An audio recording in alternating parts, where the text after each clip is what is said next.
پیاری بات کہی، فرمایا حسن پھیکے ہیں، حسن پھیکے ہیں جب تک نہ مذکور ہو نمکین حسن والا ہمارا نبی، نمکین حسن والا ہمارا نبی۔ اور پھر کہا کہ حضور کا جو جسد اقدس تھا اس میں توازن تھا، یعنی ایسا نہیں تھا کہ سر مبارک بہت زیادہ بڑا ہو، ایسا نہیں تھا، فرمایا نہ بڑا تھا نہ ہی چھوٹا تھا، قد بہت زیادہ لمبا بھی نہیں تھا اور چھوٹا بھی نہیں تھا، نہ بہت زیادہ لمبا نہ بہت زیادہ چھوٹا، سینہ نہ زیادہ آگے نکلا تھا نہ ہی پیچھے تھا، پیٹ نہ آگے نکلا ہوا تھا نہ پیچھے، یعنی سینہ اور پیٹ بالکل برابر تھے۔ بعض اوقات آدمی خوبصورت ہوتا ہے لیکن جب پیٹ آگے بڑھا ہو تو حسن میں رکاوٹ ہوتا ہے، آدمی وہ اتنا حسین نہیں لگتا۔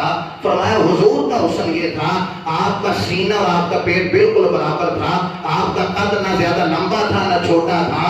لیکن مولا علی شیر خدا فرماتے ہیں اعزاز اللہ نے یہ دیا، 10,000 کا مجمع ہوتا، بڑے بڑے لمبے قدوں والے لوگ کھڑے ہوتے اور نبی پاک ان کے درمیان بھی کھڑے ہوتے تو نبی پاک کے کندھے ان کے سروں سے بھی اونچے نظر آتے۔ یہ اعزاز دیا تھا اللہ نے نبی کریم علیہ السلام کو، تو فرمایا حضور کے کندھے پھر بھی سب سے بلند نظر آتے تھے۔ حضرت میمونہ ہے بنت کرکم رضی اللہ تعالیٰ عنہ، یہ حضور کا ذکر کرتی ہیں اور حضور کی ایک بات سناتی ہیں، کہتی ہیں کہ میں اپنے والد کے ساتھ نبی کریم علیہ السلام کی زیارت کے لیے حاضر ہوئی۔ جب ہم آئے تو نبی کریم علیہ السلام نے اپنی اونٹنی پر تشریف فرما تھے، اپنی ناکہ پر اپنی اونٹنی پر تشریف فرما تھے، تو میرے والد نے نہ جا کر ظاہر اونٹنی پہ حضور بیٹھے تو انہوں نے جا کر حضور کے قدم پکڑ لیے۔ جب حضور کے قدم پکڑے نا، حضرت میمونہ کہتی ہیں کہ میری نظر نہ نبی پاک کے پیروں کی انگلیوں پر تھی۔ آپ اگر ہاتھوں میں غور کریں تو یہ جو درمیان والی انگلی ہوتی ہے نا، ہاتھوں میں یہ بڑی ہوتی ہے، ہاتھوں کی انگلیوں میں یہ درمیان والی، پیر پہ آپ غور کریں تو انگوٹھے کے ساتھ والی جو انگلی ہوتی ہے یہ باقی انگلیوں کی بنسبت بڑی ہوتی ہے۔ حضرت میمونہ کہتی ہیں کہ وہ جو نبی پاک کے انگوٹھے کے ساتھ والی انگلی تھی نا، میری نظر اس پر گئی، کہتی ہیں 1 سال گزر گیا ہے ابھی تک اس کا حسن آنکھوں سے نہیں جا رہا۔ وہ جو ایک انگلی تھی نا اس کا حسن ابھی تک آنکھوں سے نہیں جا رہا۔ وہ کسی نے کہا تھا قدموں پہ جبیں کو رہنے دو، چہرے کا تصور مشکل ہے، جب چاند سے بڑھ کر ایڑی ہے رخسار کا عالم کیا ہوگا۔ جس محبوب کی انگلیاں اتنی خوبصورت ہیں اس کا پاؤں کتنا خوبصورت ہوگا، اور جس کا پاؤں اتنا خوبصورت ہے تو اس کا رخسار کتنا خوبصورت ہوگا۔ تو فرمایا کہ نبی کریم علیہ السلام کی وہ جو انگلی دیکھی نا شہادت والی جو پیر کے اندر ہوتی ہے انگوٹھے کے ساتھ، فرمایا ابھی تک اس کا حسن نہیں بول رہا۔ ذکر کیا نبی کریم علیہ السلام کا۔ اب ایک بار اور آپ سماعت فرمائے، حضور کے جو کندھے تھے، مولا علی شیر خدا فرماتے ہیں جب مکہ فتح ہوا نا تو چونکہ کفار جو تھے انہوں نے کعبے کی چھت کے اوپر بھی بت رکھے ہوئے تھے، کعبے کے اندر بھی تھے، کعبے کی چھت پہ بھی تھے۔ کعبے کے اندر سے جب بتوں کو نکال دیا گیا، اب باری تھی کہ کعبے کی چھت سے بھی بت اتارے جائیں۔ اللہ اکبر۔ مولا علی شیر خدا فرماتے ہیں کہ نبی کریم علیہ السلام نے مجھ سے فرمایا علی میری کندھے پہ بیٹھو اور میں اونچا ہوتا ہوں اور کعبے کی چھت پہ جو بت ہیں وہ اتارو۔ حضرت علی کہتے ہیں حضور میں اپنے کندھے پیش کرتا ہوں، آپ میرے کندھوں پہ بیٹھیں تو میں آپ کو بلند کرتا ہوں۔ فرمایا علی تم نبوت کا بوجھ برداشت نہیں کر سکتے، تم نبوت کا بوجھ برداشت نہیں کر سکتے، لیکن کمال ہے نا اگر غور کریں، لوگ آدھی بات کر جاتے ہیں۔ جب غار ثور میں جانا تھا اور پہاڑ پہ چڑھ کے، اور عجیب و غریب پہاڑ جس میں راستہ بھی نہیں بنا ہوا، حضرت صدیق اکبر نے مصطفیٰ کو کندھوں پہ بٹھایا ہوا ہے۔ گویا اس وقت حضور کو پتا تھا کہ میرے پاس جس نے یہ بوجھ اٹھانا ہے نا امت کا بوجھ، وہ جناب صدیق اکبر ہیں، تو اس وقت آپ نے ان کو یہ جملہ نہیں فرمایا، لیکن مولا علی سے فرمایا علی تم نبوت کا بوجھ برداشت نہیں کر سکتے۔ اب جو بات کہنے والی ہے، حضرت علی کہتے ہیں میں حضور کے کندھوں پہ بیٹھا بت اتار رہا ہوں۔ جب بت اتار رہا تھا مولا علی سے کسی نے پوچھا کتنے بلند ہوئے تھے، کتنے بلند؟ کہتے ہیں حضور کے کندھوں پر بیٹھنے کی برکت سے میں چاہتا تو اللہ کے عرش کے پائے کو بھی پکڑ سکتا تھا۔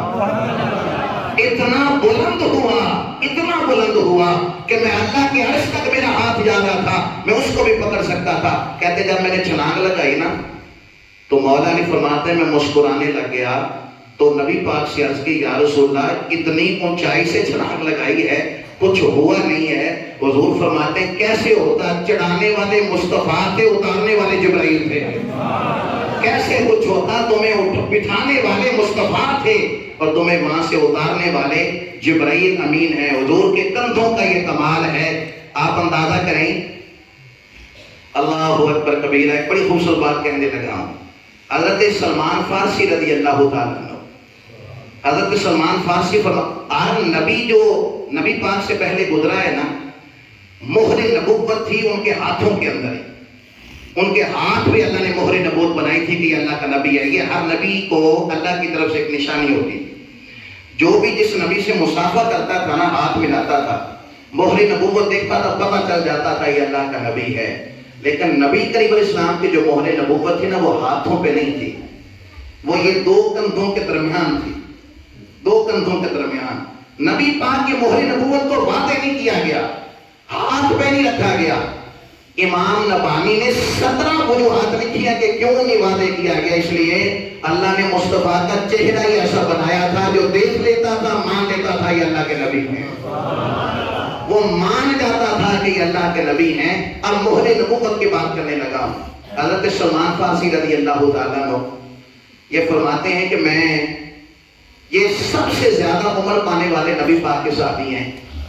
بہت زیادہ عمر گزار کر حضور کے پاس ہے. 350 سال انہوں نے عمر پائی ہے حضرت سلمان فارسی نے. اور جب حضور سے اتنا پیار کیا نا، تو نبی کریم علیہ السلام نے فرمایا سلمان جس طرح حسن حسین میری اہل بیت ہیں، سلمان فارسی بھی میری اہل بیت ہے. اتنا پیار کیا کہ اپنی اہل بیت کے اندر ان کو شامل فرما لیا. سلمان فارسی کہتے ہیں کہ میں حق کا متلاشی تھا. زمینوں پہ جاتا تھا، بہت بڑے باپ کے بیٹے تھے، زمینوں کی رکھوالی کے لیے جاتا تو راستے میں نا ایک گرجا آتا تھا. گرجا، وہاں ایک پادری رہتا تھا. میں اس کے پاس کبھی کبھی بیٹھ جاتا. اس کی باتیں بڑی اچھی رہتی. ظاہر اس وقت دینی جو عیسیٰ علیہ السلام کا دین تھا وہی اس وقت ہاتھ پہ تھا جب تک نبی کریم علیہ السلام تشریف نہیں لائے. تو کہتے ہیں کہ میں اس پادری کے پاس جاتا اور اس کے پاس بیٹھتا، اس سے باتیں سنتا. تو میں زیادہ وقت اس کے پاس گزارنے لگا. کہتے ہیں میرا باپ چونکہ آگ پوجنے والا تھا تو وہ پادری مجھے اس سے منع کرتا کہ آگ کو پوجنا یہ اچھی بات نہیں ہے. میرے باپ کو پتہ چل گیا تو اس نے مجھے باندھ دیا. سلمان فارسی کہتے ہیں کسی طرح میں اپنے آپ کو آزاد کر کے وہاں سے بھاگا اور اس پادری کے ساتھ کافی وقت میں نے گزارا. جب اس کے وصال کا وقت آیا نا تو مجھ سے کہنے لگا کہ اب تو نے میری بڑی خدمت کی ہے. میں تجھے ایک پتے کی بات بتاتا ہوں. میرے بعد اگر اس دنیا میں کوئی سب سے بہتر شخص ہے نا، غموریہ علاقہ ہے، وہاں پہ ایک پادری رہتا ہے، اس کے پاس چلا جا. اس وقت اللہ کی کتاب کا صحیح عالم ہے نا، وہ غموریہ کے اندر جو پادری ہے اس کے پاس چلا جا، تجھے خیر کی بات وہاں سے کوئی ملے گی. سلمان فارسی کہتے ہیں اب اتنے بڑے باپ کے بیٹے ہاتھ کے متلاشی تھے نا، کبھی عرش پر کبھی فرش پر، کبھی ان کے در کبھی در بدر. غم عاشقی تیرا شکریہ میں کہاں کہاں سے گزر گیا. کہتے ہیں کہ میں اس پادری کے پاس آیا اور عرصہ دراز تک اس کی خدمت کرتا رہا. جب اس کے بھی وصال کا وقت آیا نا تو اس نے کہا میرے بعد کوئی ایسا شخص نہیں جس کے پاس میں تجھے بھیجوں. ہاں یثرب میں چلے جاؤ، آخر الزمان نبی کے ظہور کا وقت ہوا جاتا ہے. آخر الزمان نبی ہجرت فرما کے یثرب میں آئیں گے. اس وقت مدینہ نام نہیں تھا، وہ یثرب میں آئیں گے. ہاں ان کے پاس چلا جا، وہ اللہ کے آخری نبی ہیں، اللہ کے محبوب نبی ہیں، ان کا جا کے کلمہ پڑھ لینا. حضرت سلمان فارسی کہتے ہیں جو کہ میری طلب سچی تھی نا تو میں وہاں سے نکلا. راستے میں ایک قافلہ ملا، انہوں نے مجھے پکڑ لیا، مجھے غلام بنا لیا. بھلا میرے نہ رہنے کی تھا کہ مدینے آ کے بیچ چھڑیا، بیچا وہاں پہ جہاں میں پہنچنا چاہتا تھا. کہتے انہوں نے مدینے آ کے مجھے بیچ دیا. ایک یہودی نے مجھے خریدا اور اپنے باغ کی رکھوالی کے لیے مجھے وقف کر دیا. حضرت سلمان فارسی کہتے ہیں ادھر حضور کے ظہور کا وقت ہوا، حضور مکہ سے ہجرت کر کے مدینہ آ رہے ہیں. میں ادھر کھجور کے درخت پہ چڑھ کے نا کھجوریں توڑ رہا تھا تو میں نے یثرب سے طالع البدر علینا کی آوازیں سننا شروع کر دی. وہ جب حضور آئے تو بچیوں نے تب بجا کے کہا تھا آج ہمارے 14ویں کا چاند طلوع ہوا ہے. کہتے جب میں نے یہ آوازیں سنی تو میرے اندر چونکہ پہلے سے کشش تھی، میں اس تلاش میں تھا کہ کب حضور آئیں گے. کہتے میں نے درخت سے چھلانگ لگائی. جب بھاگنے لگا تو میرے مالک نے مجھے پکڑ لیا کہ شاید غلام ہے تو بھاگنا چاہتا ہے. تو کہنے لگے مجھے پکڑو نہیں، اس لیے کہ دل تیرا غلام ہے، جسم تیرا غلام ہے، دل مدینے والے کا غلام ہے. دل تجھے نہیں دیا، دل مدینے والے کو دیا. میں ابھی واپس آ جاؤں گا. حضرت سلمان فارسی کہتے ہیں وہ جو آخری پادری تھا نا، اس نے جب مجھے کہا تھا نا کہ یثرب میں چلے جانا وہاں آخر زمان نبی کا ظہور ہونے والا ہے، وہ ہجرت کر کے آئیں گے۔ تو میں نے کہا تھا کہ ان کی نشانی کیا ہے؟ تو آخر کوئی نشانی تو ہوگی نا، کوئی بھی تو کہہ سکتا ہے کہ میں ہوں وہ جس کا ظہور ہونا ہے، نشانی کیا ہے؟ تو اس پادری نے 3 نشانیاں حضرت سلمان فارسی کو بتائی تھی۔ کیا؟ پہلی نشانی یہ بتائی تھی کہ وہ صدقہ قبول نہیں کریں گے، دوسری نشانی ہے کہ وہ ہدیہ قبول کریں گے، اور تیسری نشانی یہ ہے کہ ان کے مہر نبوت ہاتھ میں نہیں، ان کے 2 کندھوں کے درمیان ہوگی۔ کہتے ہیں یہ 3 نشانیاں تھیں، میں نے ذہن میں رکھی، میں نے کچھ کھجوریں لی اور نبی پاک کی خدمت میں حاضر ہو گیا، کہا حضور یہ صدقہ ہے، قبول فرما دیں۔ تو پادری نے کیا کہا تھا؟ وہ صدقہ قبول نہیں کریں گے۔ کہتے ہیں میں نے کہا کہ حضور یہ صدقہ ہے، قبول فرما دیں۔ تو حضور نے فرمایا ہم صدقہ نہیں لیا کرتے، اور حضور نے یہ فرمایا کہ میری جو اولاد ہے، جو سیدزادے ہوتے ہیں، ان کو زکوٰۃ نہیں لگتی، ان کو صدقہ نہیں لگتا، اس لیے کہ زکوٰۃ مال کا میل ہوتا ہے، سیدزادے پاک ہوتے ہیں۔ تو مال کا جو میل ہوتا ہے نا زکوٰۃ کی صورت میں، اب ایک دفعہ نا وہ ایک کھجور گری ہوئی تھی، تو امام حسن چھوٹے تھے، انہوں نے وہ کھجور اٹھائی اور منہ میں رکھ لی۔ نبی کریم علیہ السلام جب تشریف لائے تو غیب کی خبریں جاننے والے مصطفیٰ ہیں، انگلی ڈال کے ان کے منہ سے حلق کروا دیا اور وہ کھجور جو تھی وہ نکلوا دی۔ فرمایا حسن تجھے پتہ نہیں ہے آل رسول پر صدقہ حرام ہے، یہ وہ صدقہ ہے، یہ وہ چیز ہے، یہ کھجور جو تھی یہ گری ہوئی تھی، یہ صدقے کی تھی۔ اس لیے نبی کریم علیہ السلام نے فرمایا کہ ہم صدقہ قبول نہیں کرتے۔ حضرت سلمان فارسی کہتے ہیں ایک نشانی تو پوری ہو گئی ہے، 3 نشانیاں تھیں، ایک نہیں کہتے کچھ دنوں کے بعد میں پھر کچھ کھجوریں لے کر آیا اور عرض کی یا رسول اللہ یہ قبول فرما لیجئے۔ فرمایا کیا ہے؟ کہنے لگے حضور یہ ہدیہ ہے، یہ ہدیہ ہے۔ تو پادری نے بھی کہا تھا وہ ہدیہ قبول کر لیں گے، حضور نے قبول فرما لیا۔ کہتے ہیں ہوں تیسری نشانی تھی میں نے تلاش کی کہ وہ مہر نبوت دیکھنی ہے جو 2 کندھوں کے درمیان ہے۔ کہتے ہیں زہے نصیب ایک دن میں باغ میں ساتھ نبی پاک ہی میرے باغ میں تشریف لایا، حضور آگے میرے پاس وہاں باغ میں۔ کہتے ہیں میں حضور کی خدمت میں لگ گیا اور کوشش تھی میں حضور کے پیچھے پیچھے تھا کہ کسی طریقے سے وہ کندھے سے آپ کے مہر نبوت دیکھ لوں۔ پھر غیبوں کو جاننے والے نبی صلی اللہ تعالیٰ علیہ وآلہ وسلم حضرت سلمان فارسی کہتے ہیں کہ میں سوچ رہا تھا کہ کس طرح مہر نبوت دیکھوں۔ نبی پاک نا اکثر چادر رکھتے تھے اس جگہ پر، اکثر چادر ہوتی تھی۔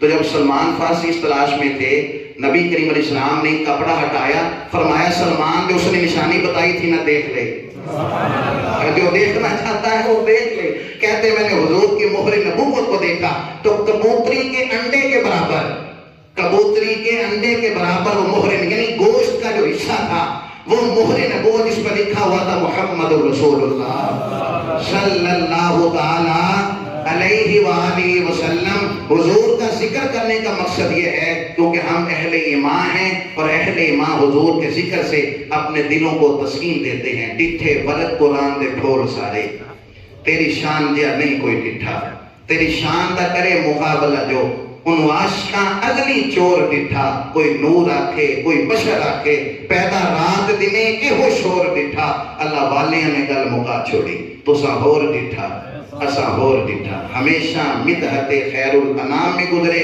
دعا ہے یہ زندگی درود و سلام میں گزرے۔ اللہ عمل کی توفیق۔ بسم اللہ الرحمن الرحیم، اللہم صلی علی سیدنا و مولانا محمد وعلی آل سیدنا و مولانا محمد معدن الجود والکرم وآلہ وبارک وسلم۔ اللہم ربنا آتنا فی الدنیا حسنۃ وفی الآخرۃ حسنۃ وقنا عذاب النار۔ حسبنا اللہ ونعم الوکیل، نعم المولا ونعم النصیر۔ صلی اللہ تعالی علی خیر خلقہ سیدنا و مولانا محمد وآلہ وصحبہ اجمعین برحمتک یا ارحم۔